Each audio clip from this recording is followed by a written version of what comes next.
Well, in that case, I'll go ahead and get started. Sorry about the technical difficulties. Apparently, I didn't know that I was trying to show my face like in the corner. Like I've seen on some videos, they put your face in the corner and then you can see what's happening on the screen. But apparently, you can't do that on Facebook. And I've never done this before. So, yeah, I'm just kind of learning as I go along here. But anyway, so I'll just get started for those of you that are with me now. So the first thing that I'm going to do is talk about what this story is about. So I'm just going to open up that folder just to so that way you guys can see what this is about here. So as you can see here, hopefully you can see this. What this story is about, I'm just going to read it to you. You can see it on the screen, obviously, but so one day, a powerful natural resource was discovered that was valuable enough to revolutionize the quality of human life. Shortly after this discovery, it was exploited by a highly influential political group. In turn, this created the greatest refugee crisis the world had ever seen. Though this corrupt political group seemed unstoppable, rumors have spread lately about a vigilante who's been taking out government leaders associated with the exploitation of the newly discovered natural resource. The murders of these leaders have led to freedom from oppression for many refugees, but the loved ones of their deceased are left in bitterness and despair. The motives and history of this mystery person are unknown, but a world void of peace is dying to find out. So basically, just to kind of give you a little bit of a rundown of what this story is about, in this story, the main character is born in the town of Addington. Let me actually show you, or actually, no, I'll show you that a little bit later. I want to stay on track with my schedule here because I kind of get off track sometimes. So, yeah, the main character is from a town called Addington. I actually have a map of the main world, and I can show you guys that later so you can kind of get a visual of what I'm talking about. So, in Addington, I don't want to share too much because I'm going to mess up the story. But what I will share is the main character's parents, they know that their children have these supernatural powers. But they have to keep it a secret because the main character actually is a twin. And I won't get in too much into that because that's kind of like a different part of the story that I might spoil. But twins in this town are cursed. So because they're cursed, the main character, he knows his name is Endel. He knows he has these supernatural powers, and he knows that he has the ability to stop this natural resource from taking over the world and getting into the hands of the government leaders. So the resource is called Vexneon. And as a kid, Endel always had a desire to stop this natural resource, but he never, like his parents told him that he needed to work at a practical job to do something practical, which definitely makes sense. But Endel, he's kind of rebellious, like in a sense. He's the type of person that really just wants to make a difference. I mean, I think all of us want to make a difference. So a little bit about this story, really quick. Sorry, the screen is just kind of blank here. Let me show you something more exciting, actually. So this is Endel. Hopefully you can see him. That way it's a little bit more interesting than just hearing me talk. So Endel here, his beard looks a little bit funny, as you can see, because this is not the realistic mode. He's my main character. I didn't know any of this about a year and a half ago. I started learning how to do 3D modeling a year and a half ago. I had no knowledge of this. I don't consider myself an expert. I consider myself a beginner. And it took me a year and a half just to make one character. Is that good? I don't know. But all I know is I feel like there's a story that I'm supposed to share with people. And this story actually comes from me being overseas. I did overseas work with the poor some years ago. I was actually in Mozambique with an organization called Iris Global. And I was also in Jordan. I was on the border of Syria in a small town called Mafraq. And it was actually really cool what God was doing out there. I believe in God, And it was really powerful just seeing and hearing the stories of the people, the refugees, when they were sharing with us their escape from Syria. It kind of gets to my own story, which I won't go in too much detail over, but I'll just share really quick. In 2013, I was suicidal. I had no purpose for my life. I had a knife to my throat. I was very depressed. And at that moment, right before I decided to take my life, I had this vision. And in this vision, Jesus showed up to me. And Jesus was showing me people in Middle Eastern countries.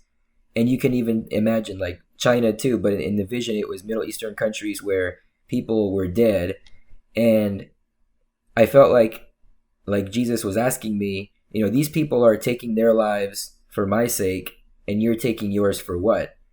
And in that moment, it just changed my whole life. So getting back to the time when I was in Jordan, when I would hear the stories of these refugees, these Muslim refugees, it really broke my heart. And I came back to the U.S., and fast forward to now, that's pretty much why I'm creating this story. My main character, in a sense, is me.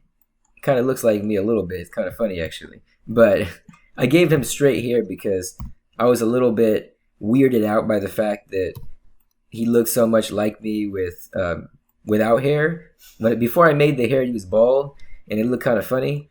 But I decided to give him straight hair, so that way I'm like, oh, that's totally not me. This is somebody else. This is definitely not me. So anyway, I'll just kind of get started with this right here. So let me take a look actually at my timeline so I don't get thrown off track here. Okay, so as you can see here, this is how the main character was created. The main character was created with, for those of you that don't know, sorry for those of you that are watching that understand this stuff already, but I'm going to kind of break it down so people understand. This character is made of what's called polygons. Polygons are these things right here. So pretty much, this is like whenever you watch animated movies like Frozen or, Mickey Mouse. That's like old school, obviously, for people that are my age that are old. Those of you that know Mickey Mouse. This right here is what all those animated characters are made of. They're made of polygons. So these polygons, this character is made up of over 200,000 triangles or polygons. They actually convert to triangles when you make an animated film or you make a video game. As you can see here, this is kind of how it's put together when you make these types of shapes. As you can see here, you kind of curl in a little bit to create those seams on the shirt. These textures here, as you can see here, the textures here are actually created by using real pictures. They can be created by using real pictures. What I actually did was a little bit of programming. I'm not an expert in programming, but you can actually put codes together to create these textures that you can see here for the shirt. And I'll actually show you how I created this shirt in just a little bit, but I'll just show you everything else. So this is another texture. As you can get, if you get really close, you can tell that I put a lot of detail into this. Not that anybody's ever going to get that close, but I figure if someone does, they're going to see detail because that's just kind of the way that I am. You can see the belt here. The belt, everything was created with polygons. You can see that when you make a round edge like this here, you have to use a lot more polygons. If you kind of picture like real life, it takes more polygons to create a round shape. So that's why you can see that these edges, I had to add like a ton of polygons to make that a round edge. This is the belt here. Believe it or not, this belt loop came from my belt in real life. I actually looked in the mirror and I looked at my own belt strap and I just created that just by looking at it. And yeah, so that's that. You can see here a ton more polygons at the tips. And as you start getting more towards this edge here, you don't see as much detail there. So this right here is the jeans. One of my friends, Brooke, told me that, I forgot what material she said. She said it looked like something, but I forgot what it was. And I thought it was pretty cool. So I don't know if Brooke is watching. but if not, shout out to Brooke. So yeah, this is the pants here, and the way that I created this is kind of cool. Don't worry, you're not going to see anything funny when I show his rear end, but this is how I stitched it up in the back. Right here you can see how I connected that, because everything has to be clean when you create the character when it comes to animation and how the character is going to move and talk. Here's the shoes. I'll show you what it actually is going to look like. I call this the realistic mode. It's called rendered mode. That's kind of the nerdy term to describe what this is. It takes a little bit of time to load because there's a lot of pictures that I want to load. So here it is. This is what my character will actually look like when it's in my case, I'm making a video game. I would like to make that anyway. Could also be used for an animated film. You can see the quality in the shoes here. Not sure if you can see that, but there's actually a difference between the rubber of the soles of the shoes. You can see right here the leather that I use. I created all these procedurally, which is the weird, nerdy term. But what that means is I actually used a visual code that I put together to create these designs and these textures here. These are not textures from real life, even though I could use textures from real life. That's not what I did in this case. You can see the pants here. You can see the shirt. A lot of things you can't really see too much imperfections because of how the light reflects on the character. There's a lot of things that I learned through this process when it comes to lighting and how light reflects off of things. That was actually kind of a fun process. So that's that. This is the character's face. That was the most complicating thing to create because I'd never done anything like that before. The eyes, they may not be totally perfect. I might even have to adjust it a little bit, but it took me a long time to get these eyes. This whole character was made completely from scratch. It takes a little while to show this, so I'll just talk while it's loading here. But this whole character was made from scratch. So my goal with this is basically to create the main characters in my story from scratch. So that way, as I continue to build in the future, I will need a team eventually. This is not something that I plan on accomplishing myself unless I'm planning on spending about 150 years doing this. But my plan basically at a certain point is to hire people overseas because I really want to work with people in Middle Eastern countries. There's an article that I read some time ago actually of in Afghanistan. There's actually women that are rebels in a sense, and they're creating video games. And because women are not supposed to be doing these things in Afghanistan or in Middle Eastern countries. So that really just sparked my interest. And I thought, well, if these people are creating video games and they're creating animated footage, it would actually be really great as this progresses. And as I fundraise and money starts coming in for me to actually make this a video game in the future, if I could hire some of those people and pay them fairly in a way that is a blessing to them, and it also allows me to actually move forward. Definitely still open to hiring Americans, but at this time, it doesn't sound like a realistic option, which is kind of why I'm looking more into an international team years down the road, not anytime soon, as you know. So as you can see this texture here, sorry this is really slow, but this texture, as you can see here, it kind of looks like lightning. That was actually unintentional for the pupils. And my goal was not to do that, but when I noticed that it looked like that, I was like, you know what? I like that. This is a fictional character, so I want to do that. So anyway, this is the main character here. Let me show you something more interesting now. So I'm going to go to this view here, which looks kind of funny, but it goes a little bit faster when I show the character in this view. So as you can see here, this is the mode where I can pose the character and I can, move him around. It's a little bit slow, but you can see, him moving the head, and I won't bore you too much with that, so I'll get out of that mode. So that's that there. And if I go back to this mode here, I'm gonna hide this right here. I'll show you something really cool. It takes a little bit of time to load this because it's actually loading like probably 50 or 60 pictures. So all these pores here that you're seeing, all this stuff actually is not a real texture. It's actually a texture that I created mathematically on the computer. No math was required, by the way, because I'm terrible at math. But the computer used a mathematical equation to create this via programming. So that's how I created this texture here. Now to get the blend, as you can see, I hope you can see this here. Let me change the angle. So you can see right here, there's a little bit more detail. It looks a little different. You can see the pores here. And then right here, you can see that there's some wrinkles.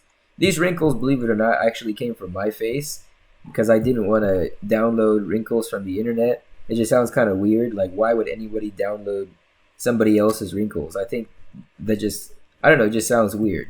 So I just decided to use my wrinkles. And this template that I'm using will be useful when I make my second male character. I'm only going to make 4 characters myself from scratch. Every other character that I make is going to be created. I'm just going to download other people's characters and download other buildings and download horses and all the other things that I need to complete this project. But as you can see here, that's kind of how this came together. For those of you that you might not notice this, but I'll show you something really quick. You can see right here, there's these like sharp edges. So if I click on this character, you can see obviously this is why it's sharp, because these polygons are creating those sharp edges there. So as an example, if I go down to this screen here and I push, let's see, where's the button here? Okay, I should have prepared this ahead of time, but I'll just do it really quick. So if I push this button right here, it's going to go a little bit slow because it's loading. Basically what this button does is it adds more polygons automatically. You can see that that made a difference. See that? If I turn it off, this is what the original looked like. And then I turn it back on, it actually fills in polygons and it adds more squares, you could call them squares, for me, and it creates a round character. So I'm not really worried about, you know, those jagged edges because I made it very easy to update the character in the future whenever I want to add more detail to him. So that's pretty much that. When it comes to, let me actually take a look at my schedule here to see what else we got here. So I was going to talk about, so this is the modeling process, as you can see here. Let me actually show you how. Okay, so see this baby here? This is kind of like a funny looking baby. It's like a big crying baby.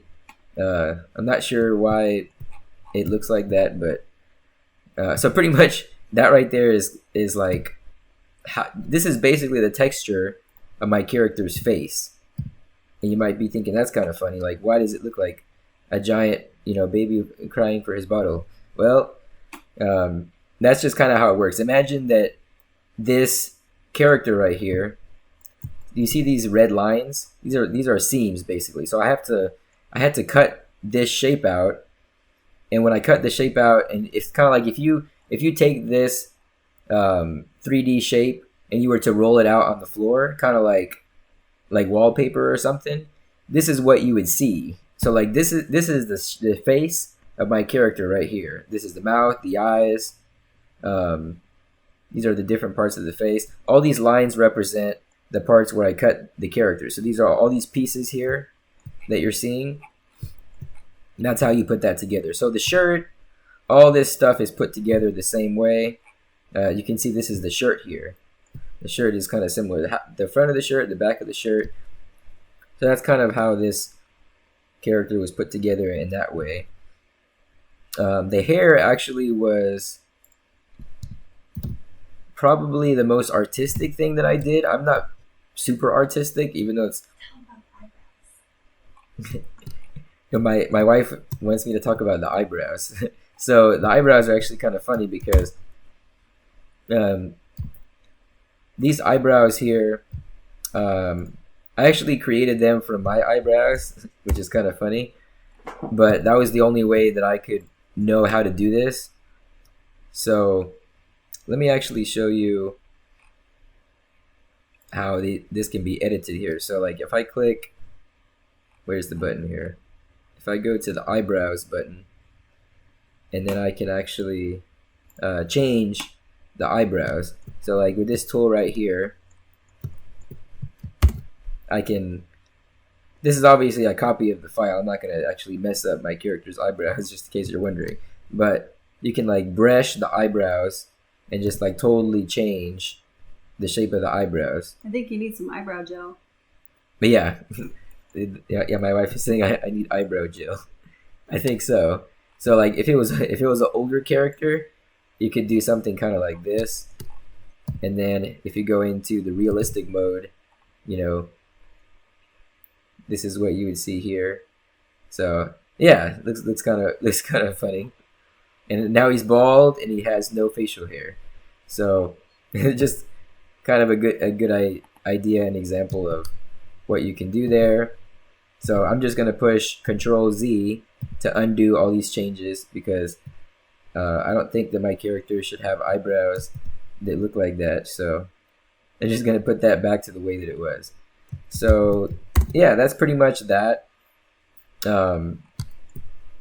This is gonna look a little bit funny when I do this, but so if I get into the character here and I hide all of that, you can see the eyeballs.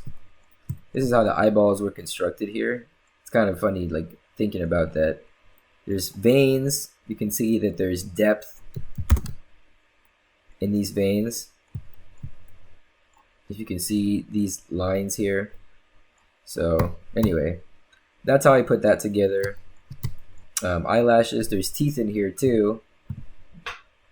Let me see if I can somehow open his mouth in an easy way. Let me try to figure out how to do this here. So let me try something here. Yeah, I'm trying to... Okay, this might be a little too much. Actually, no, I have a better idea. I'll just open his mouth so that way you can see inside of it. I don't want to spend too much time on this because it might get boring if all he's doing is opening his mouth, but I'll just show you really quick. So if I click this button right here, you know, I can open my character's mouth. And if I pause it right here, whoops, let me get back to that. So if I pause it right here, you can see inside of my character's mouth. You see the tonsils, the tongue, this texture here that I put, the teeth. Let me turn this off so that way you can see what it really looks like. Because, like I said, in rendered mode, which is the mode that I'm in right now, this is what the inside of the mouth looks like. So that's it right there. That's what it looks like when his mouth is open. I don't think anybody will probably want to look inside of his mouth. That might be a little bit not part of the story maybe, but so that's that. Yeah, I can pretty much do whatever I want to this character and make him open and close his mouth and do different types of things. So let me just reset all of that back to normal. So that way we can get that back to its default position here.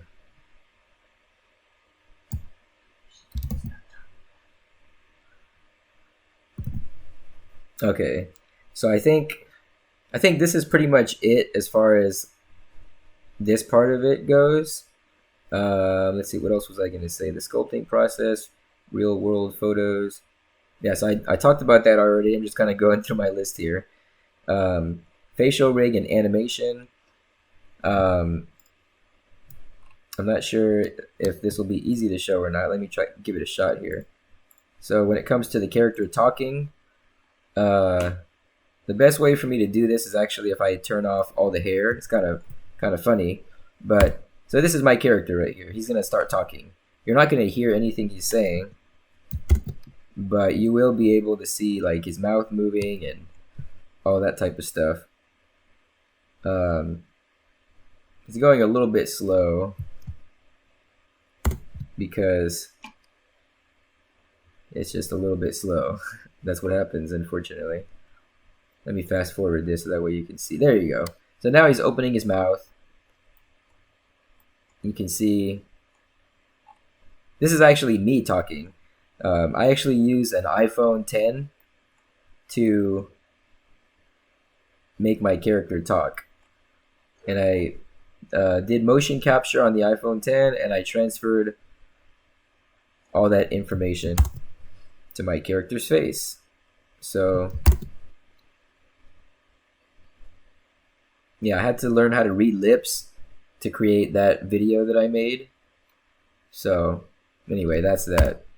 Not too much more to share there. And I think we're ready to move on to the next section now. So, as far as the character goes, that's more or less what that's about. Um, I'm only going to spend about 5 minutes showing you the map of the world that I've created so far, and also the country info. So we're gonna move out of this section here, and I'll show you guys the world map. So the country that I was talking about earlier, Addington, this is it right here. So Addington, this is where the main characters were born, and this is where Vexneon, the natural resource that was discovered, this is where that's located here in Trunia. So the Trunian people and the Nopresians. Nopresia is kind of the land of, you could say, the promised land in a way. It's like the place that everybody wants to go because they have a type of government, like a democracy type, that just it allows freedom. There's obviously still many issues in this country, and I'll show you a little bit of the country information a little bit later. This is Aswar here, another country that I created. Waria, Apreens, and here's some little islands here that I create. So this map right here, I actually used a program to create this map, and I drew all these little lines myself. So I was inspired by J.R. Tolkien, I'll be honest, when he created his own map of the world for Lord of the Rings. So I did create this little lake right here. This actually plays a part of the story as well, where the main character, when he's a kid, he's looking into the water, and he has this crazy encounter where like a dove lands on his shoulder, and the water spells his name out, and he knows like these signs that he's having give him a sign that he's not just a regular guy, that he actually has like a big calling and he has a big purpose. So that's something that I'll share a little bit more later as this progresses. But anyway, so this is the reason why the main characters have not been affected by Vexneon, because Vexneon, as you can see here, this is all connected. Like this whole continent is all connected with these countries here. Addington, I wouldn't really call it an island, but it's definitely not connected with the rest of the world in this sense. And that's the reason why they haven't been affected yet. The main character hasn't been affected yet. So what the main character is doing to try to stop this Vexneon, he's basically like they've been able to gain access in certain parts of Trunia, and the main character is like some of them have come to Addington but they haven't actually gotten to the main characters yet. I haven't figured out that part of the story yet because I'm kind of saying it as I talk out loud, and I realize that there's some holes in my story here. But anyway, so that's that right there. Cthulhu is a seventh country that you can only get to. There's like a portal in the other world, and this is where Cthulhu is. This is kind of what it looks like. The general idea. No one really knows how to get here. It's not even on the world map. Cthulhu doesn't show up here, but it's actually a place that you can get to. So let me show you the history. I'm not going to go too long into this. This is all the stuff here. It's kind of funny because I actually, sometime last year, I ended up learning about different types of government. Even before the political stuff started this year, I didn't even, like, no one knew this was going to happen with all the political stuff. But I ended up creating all of these different types of government because I was really curious just to know how countries operate. And it's really interesting. Like every type of government you can see here has serious flaws. Even our government, we think our government is amazing, but there's some serious flaws with ours as well. This right here, you can see there's little stories that I created. I was talking about Noprija earlier, which is kind of like the promised land of this world. And you can kind of see a little bit about how that was created. I'll skip to my favorite one actually because I just want to finish and wrap up this last part here. So Addington, this is actually, like I was saying earlier, this is where the main character is from. In Addington, people believe that respecting and obeying authority figures is extremely important. Children are generally obedient to their parents, and citizens feel guilty about breaking laws. There's often less crime amongst these people. They believe in being submissive and obedient to authority figures, whether one likes it or not. It can lead to promotion in finances and social status and whatnot. The general underlying assumptions is that everyone agrees with and supports all leaders, whether they're good or bad. One of the other assumptions is that they believe that people that are twins are cursed. So my main character, he has a twin, and I won't get too much into that because that's going to mess up the story, but he has a twin, and he's considered cursed. So even though he doesn't really know that people are out to get him, him being cursed, he doesn't really understand why he's cursed yet, but he knows that he is. So later in the story, I'll just kind of share a little bit more. Later in the story, there's an old woman in the story who has these supernatural powers, and in this story, you could, if you think of the Shack, you can kind of think about the Shack in a way. This older woman in the story is kind of like Jesus, basically, in the story. But in this world, she's the one that she has these supernatural powers, and a lot of people don't know too much about this older woman. But this older woman is someone that can give the main character like she gives him like this peace that he can't understand, that he can't comprehend. So in the promotional video, if you watched it, there's a part where my character says, "Yeah, I've been having visions of this person who gives me a peace I've never felt before." So he's talking about the old woman. The old woman in this story, that's who he's referring to. And I haven't actually created that character yet, but that's kind of the next step. As far as cultural attitudes and behaviors, they believe that leaders, whether good or evil, can do no wrong since they're the leader. This leads to a lot of brainwashing, control, manipulation among the people. This is the last thing I'll finish up with in terms of this section here. So the history of this country is hundreds of years ago, the people who created Addington.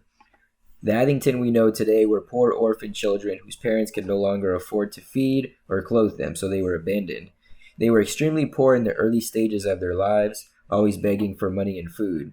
They lived on the streets until one day a businessman passed them by who happened to notice the smart ways they were asking for resources. The businessman persuaded the children to live with him so he could teach them about politics. The businessman/politician surprised them later by making them his slaves in exchange for this knowledge. He wanted them to learn politics so that he could create a business type pyramid model through them that would make him rich. Years later, once the orphan children had learned and become experts in politics and finances, they escaped. 30 years after that, they manipulated their way into government and appointed themselves as the elite few. The empire they built benefited themselves and their future families at the expense of the entire nation. They never wanted themselves nor their own future families to ever experience poverty again. And this is the reason why in Addington, what country is this? This is the reason why in Addington, people respect authorities even though they're corrupted. And the reason why is because of this story. Because everyone knows this business guy. Like everyone knows this guy, that he grew up poor and that he had a hard life and he didn't want his family to ever experience poverty again. So this is the reason why everyone respects him even though they're being brainwashed, controlled, and manipulated. So it's not much different from real life, but I just like to create these little mini stories every so often for this. There's a bunch more stuff here that I won't get into, but you can kind of see that I have a story for every single country because I just like telling stories. Communism, I'm going to have a different name for these things in the actual story itself. But yeah, so that's that. And I think that's pretty much what I got to share with you guys. So right now, we're going to get into the... Oh, sorry, I haven't been looking at the comments here. Oh, Sada said, nice beard. Thanks. He looks so realistic. Great job. Amazing world building. Thanks, Sarah. Yeah, so that's pretty much it for this part here. I can't really show my face, but yeah, now at this point we're at the Q&A. If anybody has any questions or answers, or not questions or answers, if anybody has any questions or anything that you're curious about, now is the time. Feel free to leave a comment. I'll kind of keep this screen open here so that way I can hear you and if you want to share anything. But yeah, I'm excited about what's to come with this. I just recently, in fact, I'll actually just share a comment in here while I'm talking, so that way. Oh, thanks, Ben. I'm just gonna post a comment in here really quick so people know that we're at the Q&A time.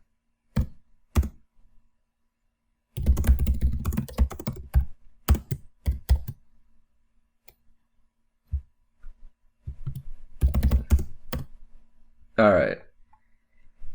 Yeah, so pretty much, just recently I did an advertisement on the promotional video that I created, and I shared that promotional video in various countries. What I realized is that in some of the Middle Eastern countries, what I realized is that a lot of people, more so overseas, are actually interested in this promotional video that I have. So that was actually really exciting. I got about 30,000 views, maybe about 33,000 views when I created an advertisement on Facebook in Saudi Arabia. And I thought that was really, really cool that people are actually interested in this type of thing in Saudi Arabia. It makes sense because my main character looks like a Middle Eastern character. It's kind of the idea. I do have Middle Eastern friends. I actually have some Muslim friends that live in. I won't say where they live actually. I don't want to go there, but they live somewhere in the Middle East, and they're really awesome people. We have a great relationship, and it's something I want to get more connected with just that side of things. As I was mentioning, in the future, I would like to be able to hire people that are working in Pakistan, in Afghanistan. Those are two countries I would like to visit someday, and I would like to be able to hire these people that are in these countries. And yeah, to work with them in the future, it makes this more of a realistic project as time goes on. I want to make a trailer at some point in the next, I would say, I don't know, 5 to 6 years. I want to make like a big trailer for this video game idea. And my ultimate goal with this basically is to give hope to the world. I think that the world needs hope, right? Like it's, it needs to happen. I'm just going to answer one of my friend's questions here. Do you plan on doing the voiceover work? It's kind of funny because I actually, some of my friends here, including my wife, Lee, she actually asked me if I was going to do that myself. I actually don't think that I want to do the voiceover work. I'm not sure if I'm qualified or if my voice is good enough to do that. Maybe it is. Maybe I should do it. I don't know. I mean, what do you guys think? You guys are the ones who should be giving me the best feedback, actually. But I don't plan on actually doing the voiceover work for my main character. What I actually want to do is use someone that has a Middle Eastern accent, because I want to make it a little bit more believable. So people know that the main character is, I just want it to be a little bit more believable in that sense. So, yeah, that's pretty much all I have to say right now. And if anybody else has any questions, feel free to share. But yeah, that's kind of my goal, really, is just to get hope to the world. Video games these days, let's just be honest, like video games, movies, music, there's a whole lot of corruption. And one thing that I think about with this type of thing is like how can I create a positive message for people that actually like demonstrates love to the world. Like, I think that's important. I think a lot of people are isolated these days, and I think that through media, whether it be movies, music, in my case, video games, it could be a really powerful way to share hope with the world. And that's kind of what my goal is with this video game idea that I have. It's only a character right now, and I have some other stuff, as you saw there. But so that's kind of my idea with that. But so I don't really have too much more to share. So if anybody else has anything, I'll just give it maybe like 3 more minutes tops. So I'll give it to like 3:56. If anybody else has any more questions, feel free to ask. If not, I'll wrap it up about 3:56. One other thing I also wanted to share is that this video is going to be recorded, or it's being recorded, so that way I can share it on YouTube for anybody that will miss the video. I want to be able for this to be an encouragement to other people. So yeah, it is being recorded, just to give anyone a heads up about that. But yeah, so that's kind of my goal with this. I think to myself, there's not too many things we can do these days with COVID-19. A lot of us are forced to be indoors. And I've always had technical skills, but I've never really known that my technical skills could be used to create something like this. I mean, me personally, I'm not going to say that this is phenomenal, because I'm a beginner. Like, I seriously am still learning. I don't know what I'm doing. I'm just learning as I go along. So, one last thing I wanted to show you, actually.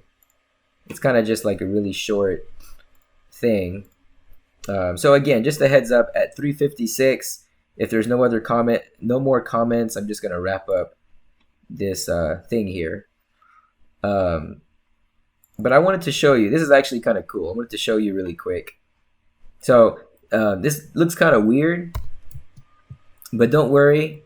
There's nothing like, if there's children watching, don't worry. It's not, I'll make sure that it's all good. So, so this is how I created the pants here. You can see this shape. If I go into this mode, you can see all these polygons here. That's how I created the pants. So when I push this button here, The feet are pretty big. It looks kind of funny. It's kind of my strategy here. This is how I created the pants for my character. The general idea. If I increase the resolution, you can kind of get an idea how I created the wrinkles for the clothing. That's pretty much how I did it. I'm not a sculptor. I don't know how to sculpt. This is how I did that. Tell them what sculpting is. Well, my wife said, tell them what sculpting is. For those of you that don't know, like sculpting is like a technique that people use to, in real life, like in not in 3D world, but in real life, sculpting is to take like clay and use your hands and mold it using special tools like knives and whatever else they use to pretty much create the shape of a human face or whatever it is you want to create and make this shape. There's also 3D sculpting tools that you can use to create this. I didn't sculpt any of this. The way that I created this character was actually, it's called modeling. I watched the tutorial, I put it together, and then I deviated from that tutorial and I started modifying and changing things. So this t-shirt here, same thing, you can see. That's how I created the shirt the same exact way. If I push this button here, this tells you how the shirt is created here. Here it shows you. You can see the wrinkles are appearing automatically. My character already has wrinkles on the shirt in exactly the right places that I want them to be. Now I stop this, and you can see that my character has a t-shirt. And before I did that, you can see there is no t-shirt there. Now the resolution is not very good, so I just go over here and I can increase the resolution by pushing, whoops.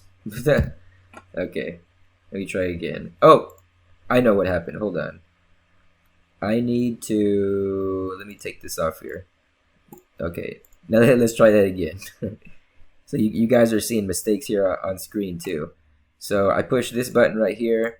Now you can see the resolution is super detailed. If I go into this view here, actually if I go into the realistic view, you can see it actually looks like a shirt, more or less. Some of the wrinkles don't look realistic. So that's where I have to, I guess you could say, sculpt. I did sculpt a little bit, but all I did was correct wrinkles that were in the wrong places here. But that's how I put this shirt together. So anyway, that's that. There's special techniques that are more on the technical side of things in terms of like how to create this type of thing. So anyway, I'm gonna check if there's any more questions, and there isn't. So yeah, that's pretty much it. Thank you guys for joining. Thank you for bearing with me in my first Facebook Live video ever. I don't think I've ever done a Facebook Live video. So yeah, thank you for joining, and thank you for putting up with the boring parts. Being that I don't really know what I'm doing, I don't know if I did that good of a job on some parts or not. So definitely feel free to send me a Facebook message to let me know which parts could have been more interesting or which parts maybe I talked a little too much. Yeah, feel free to give me feedback because I'm still learning about all this stuff. And yeah, so that's pretty much it. So anyway, thanks again for joining. And this video is actually going to be on not Facebook. It's going to be on YouTube pretty soon. So for anyone that missed it, you can share that with. Well, my dad said, "Great job." My dad is.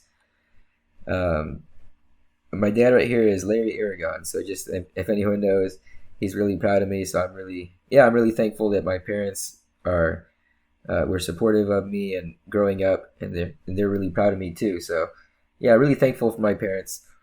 But yeah, thank you guys for watching, and that's pretty much it. So I hope you enjoy the rest of your Saturday. Hopefully the smoke from the fires isn't too crazy, but that's pretty much all I have to share. So peace out and enjoy the rest of your Saturday.